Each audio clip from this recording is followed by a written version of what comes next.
In 1949, oil geologist Dr. M. King Hubbert developed the theory of oil depletion, making the prediction that the fossil fuel era would be very short.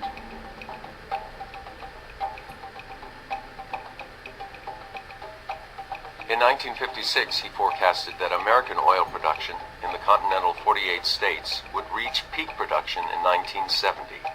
Production did peak that year, as he predicted.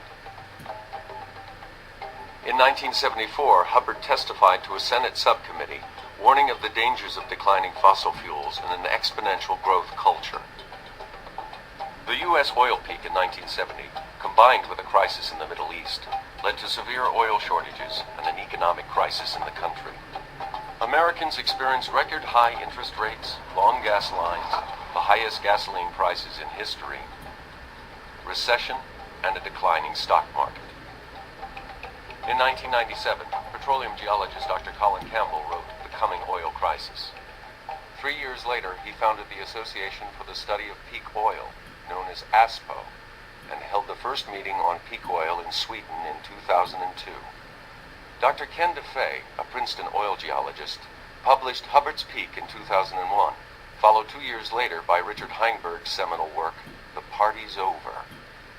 In 2005, Matt Simmons' book, Twilight in the Desert, challenged the stated oil reserves of Saudi Arabia.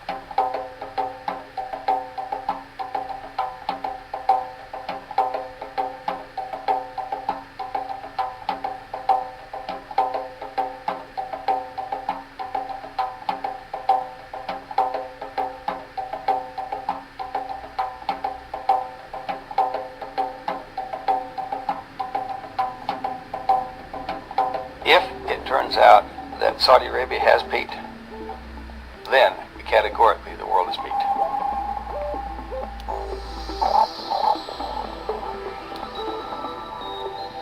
The debate over the peaking of oil on the planet has begun. And for the scientists involved, it is not so much a question of if,